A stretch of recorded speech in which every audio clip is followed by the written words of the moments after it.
Саламатсыздарбы урматтуу мекендештер. Бүгүн паническая атака жөнүндө дагы бир сыр айтып кетейин. Азыр Facebook'тан көп суроолор болуп атат. Эмне үчүн паническая атака түшүп калды? Эмне үчүн жаштар көбүрөөк сыгылып калды? Эмне үчүн оору жашарды?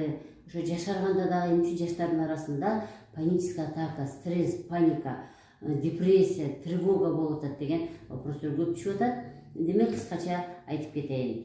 Мен 92-жылы ушу союз бузулгандан кийин мен ошого чейинки 5-6 жашар балдардан баштап, ушунда где-то бир 85-84 жылкы балдардан баштап, 86 жылкы жаштардан баштап мен буларды химиялык заттар менен көбүрөөк тамактанып калдыңар деп көп айтар элем да. Себеби деген ошолордун тушуна баягы Кытайдын чупа-чупстары, Кытайдын суюк пленкада жасалып келген суюктуктар туура келип, жаш балдар ошо менен чоңоюп калышты. Бул химикатты эч качан организм сиңирип бере албайт. Ал деген ичегин тегерегинде жайгашып калат. Ошондо жайгашканда дагы без тамырдын арасында жайгашып калат. Демек, бир эле ал эмес, андан кийин уже жалтыраган идиштерде чупа-чупстар, чипсылар чыга баштады, киргешкилер чыга баштады, фастфудтар, химиялык заттар, химиялык кошулмалары бар тамактар чыга баштады. Эми кола, фанта, let's go деги эле кагазда жасалган соктор жөнүндө айтпай эле коеюн. Мунун бардыгы келип организмге өтө зыян берет. Мына ошол нерселер, ошол химикат заттар адамдын ичегинин тегерегинде жайгашкан лимфаларга отурукташып калат. Эми мени ким дайым угуп жүргөн болсо, мен бир гана ошо лимфаны тазалаган деп эле дайым безилдеп келем. Себеби деген кызыл кан тамыр, көк кан тамыр жана без тамыр. Дайым мен ушул үчөөнү айтып келем да. Кызыл кан тамыр менен адамга тамак ташылат. Демек, адамга барган тамактар канчалык химиялык заттар менен кошулбастан натуралдык тамак болгон болсо, ошончолук дене, ошончолук организм аны жакшы сиңирет. Эгерде ушул кызыл кан тамыры менен жакшы натуралдык тамактар барбай калганда, ошонун ичиндеги пайда болуп калган шлактар, токсиндер деги эле мен кыргыздарга кызыл кан тамырдын ичиндеги ылай деп которуп койдум.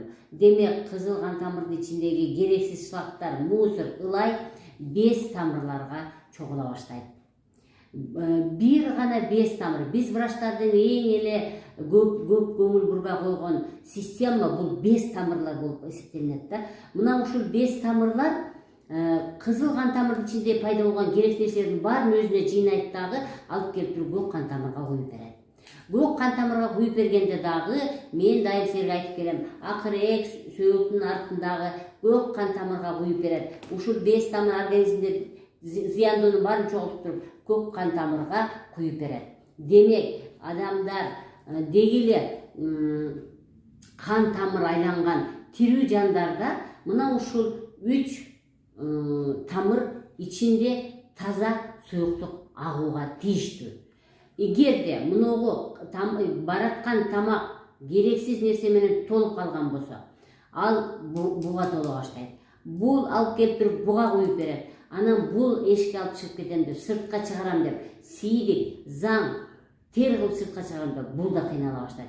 Демек, биз эмне үчүн организмде паническая атака пайда болуп атат экен.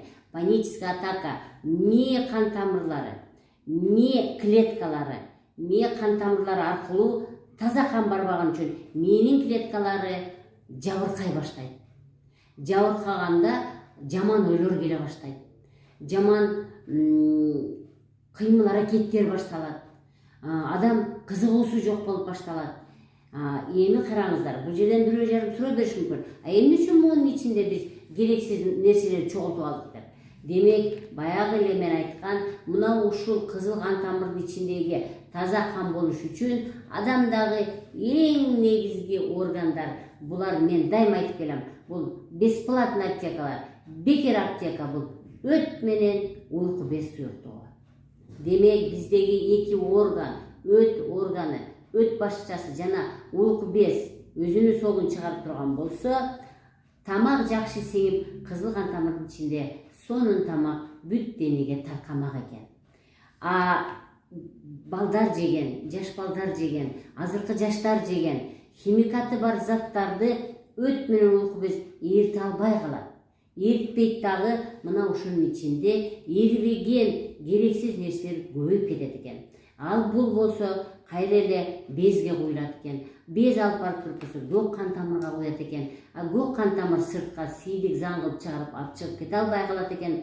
Бардыгында мунун ичинде, бездин ичинде, көк кан тамырдын ичинде керексиз нерсенин баары чогулуп калгандыктан бул экөөнүн дагы эң негизгиси бул без тамырдын ичиндеги керексиз нерселер куюу болот, жыла албай калат.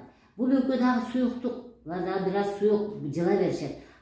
Лимфа, без тамырдын ичиндеги без суюктугу, лимфа суюктугу коюу болуп, мунун катмары чоңоюп, жанында бараткан кайра эле көк кан тамыр менен кызыл кан тамырды бул кысып коет экен. Караңыздар, мээге биринчиден таза эмес кан барып жатат.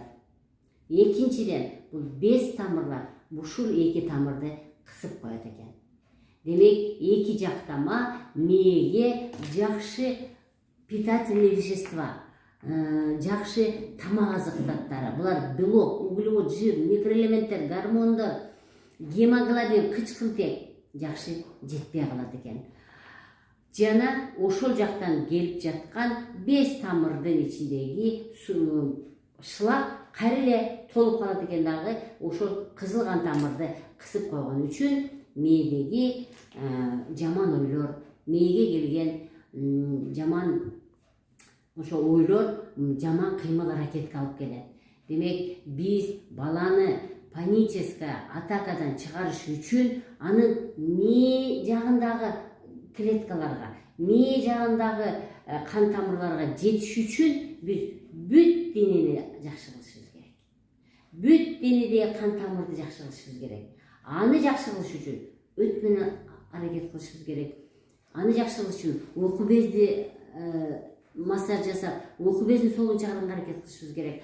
Ошол эле болбосо боор менен, ичегилер менен, жоон ичеги, ички ичегилер менен дегенде кыргыздар илгери эле айтып кеткен курсак көңдөйүндөгү органдар менен иштегенибизде гана мээге жакшы кан барып, мээден начар керексиз нерсенин баары лимфа менен сыртка агып кетет экен. Демек, урматтуу мекендештер, паническая атаканы жакшы кылуу үчүн эң биринчи биз курсак менен аракет кылышыбыз керек. Курсакка висцерал массаж, денеге лимфа массаж, тамакты жөндөш керек, суу ичип туруш керек, ич менен дем алыш керек, тамак жерласында өттөрдү түртүш керек. Мына ушул көп нерсени аткаргандан кийин гана биз аны паническая атакадан чыгара алабыз. Эми мисалы мен сизди 10 күндө жакшы кылып салам деген бул жомок болуп калат. 10 күндө эч качан мээнин клеткалары жакшы кан ала албайт. 10 күндө эч качан мээдеги без тамырлар агып түшүп кете албайт. Биз курсактагы кан тамырлар менен аракет кылгандан кийин гана мээге жакшы кан барып, мээдеги бездер агып кеткенден кийин гана биз ошол адамды бул атакадан, бул стресстен, кыжалачылыктан, ыза болуудан, капа болуудан чыгарабыз. Демек, урматтуу мекендештер, мен сиздерге ден соолук каалаймын. Натуралдык ыкма менен дарыланууга көбүрөөк аракет жасаңыздар.